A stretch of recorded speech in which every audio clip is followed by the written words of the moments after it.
Hi everyone, it's Kasia from Tafalarota, and I couldn't wait till tomorrow, so it's quite late in Poland right now, but I just watched Anya's videos on the most comforting tarot decks, and I've also seen this question in the Facebook group for the love of cards, and I knew I want to make a video response to it, so here it is. And I want to show you some decks which I reach for when I feel a little bit down or in a need of comfort, or decks that I actually find honest, because for me comfort is not something like, a pat on the back.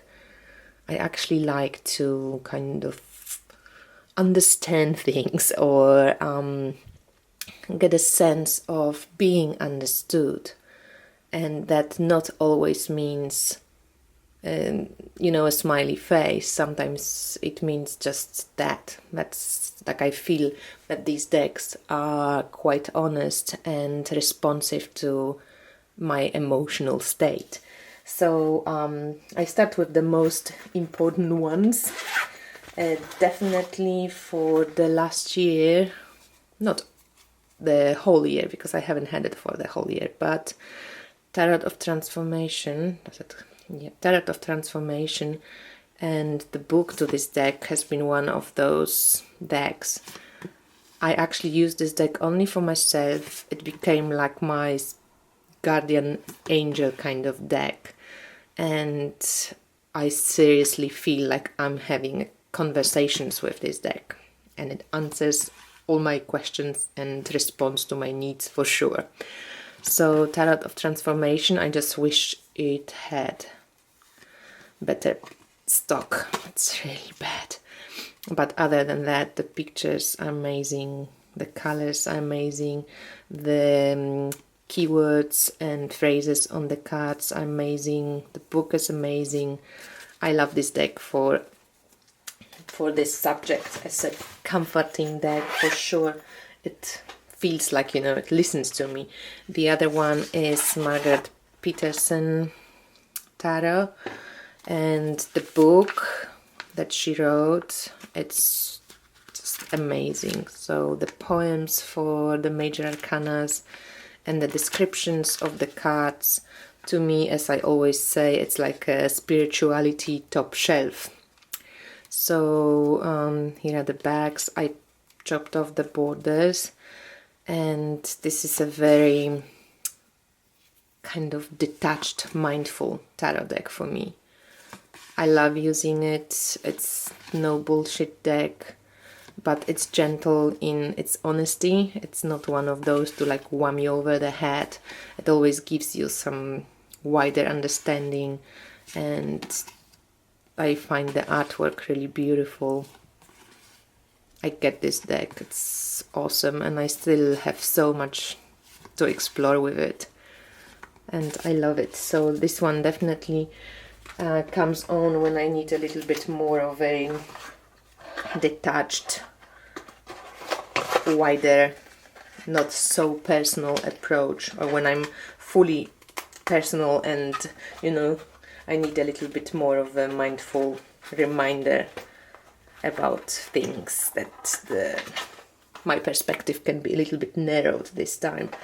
I also really often use Tarot of the She for this kind of readings and like self-exploration.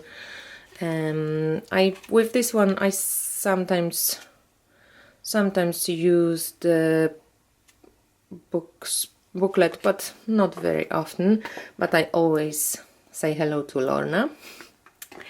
And Tarot of the She, it's one of those decks also that gives me such beautiful and honest readings, and these ones have always this like whimsical feel to them. I really feel invited and embraced with this deck, and also like I have a magical streak in me, so that responds to my inner child a little bit more, to this kind of imagination and fantasy that plays a big part for me in getting out of states where I feel a bit, you know, under the water. I love to use imagination to help me with that. So Tarot of the She, definitely. Top 5 decks, top 5 comfort decks. I also use, like, very often, especially Jeanne Dodal, Tarot de Marseille. I've been playing a lot with majors, so here are the majors only. I love combining like 3-card readings, like the open reading style with this deck, but I also love the minors. In general, I love Jeanne Dodal. So Tarot de Marseille, it just helps me to get practical with stuff when I put, you know, 3 cards next to each other. I just love to play, you know, to see, okay, where is the, you know, the High Priestess looking at? What is he choosing? Is he choosing between this and this? To get dressed or to be naked? You know, so I love just playing with these cards in this way. And the other deck that I also love, especially for the honesty and for the advice it gives me, is the Dark Goddess Tarot by Ellen Lorenzi Prince. So I use this deck very often, mostly like 1-2 card draws. But the energy of this deck and the goddesses and descriptions and my reactions to them, they bring me comfort for sure in times of need. So Dark Goddess Tarot. Any other tarot decks? Yes, I think the Wild Unknown and also the Spirit Animal Oracle with it. I love it. This is the mass edition. I trimmed it. I've got also the first edition, and I love this deck. This deck brings me comfort. I love that there is no humans in it. It always gives me a bit different understanding on things because there is no humans. So I somehow get over myself a bit faster.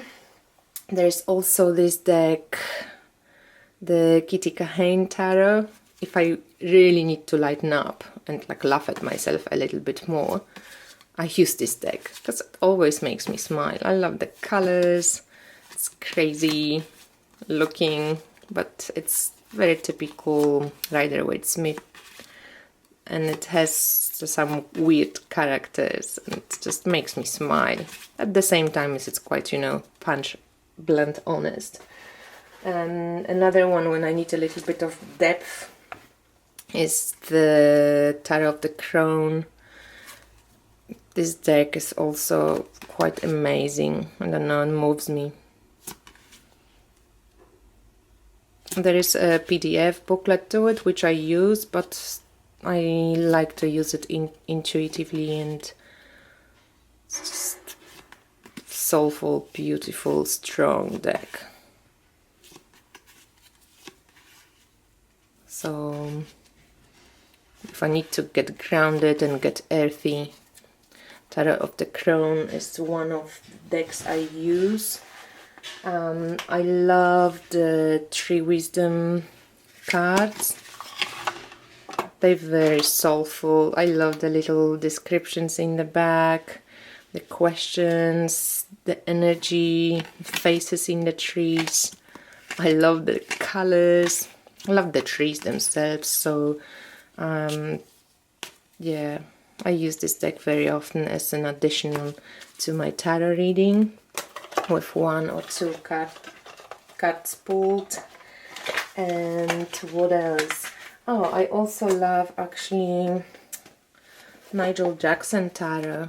This is one of those which I also, maybe because of the coloring and kind of the art style, love using when I'm kind of feeling a little bit out of sorts, because I'm usually quite positive and full on. But when I need a little bit of a quiet time and comfort in a sense of being listened to, I like to use this deck because of the gentleness and images it has. I don't know, there's just something about it, and I have a good connection to this deck. I just swapped the elements back to how I always use them, and it doesn't really bother me that he used swords for fire and wands for air. I use it the other way around and it's just fine. Oh, and also the Wild Kuan Yin Oracle. Yeah, those who watched some of my videos know that I have a special connection to this deck as well, and when I'm really down, this one always lifts me up. It's an amazing deck. It's so beautiful. The artwork is just incredible.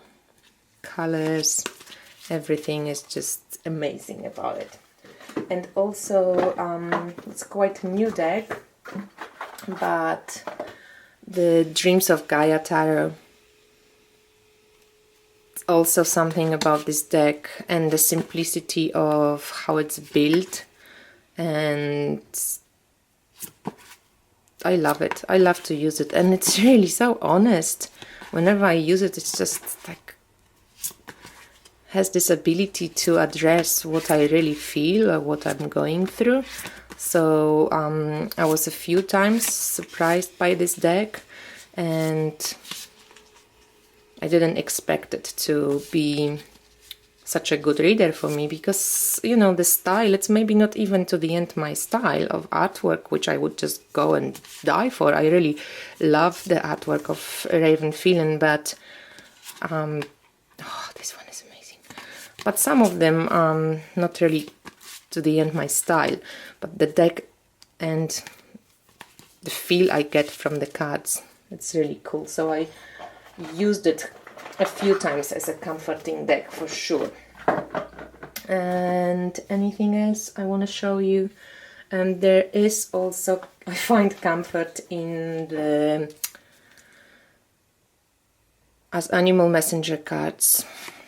So these guys, where am I? These guys are also so beautiful, and they're giving me great readings and soulful and quietly wise readings whenever I need them. So yeah, that's a beautiful deck as well. And I think I have many other decks which I use sometimes when I need to feel listened to, but most of the time I would go for those decks. So my friends, I think that's it. The most comforting decks for me are the ones I showed you, and I wish you all the best, and let me know which ones do you like the most. Bye!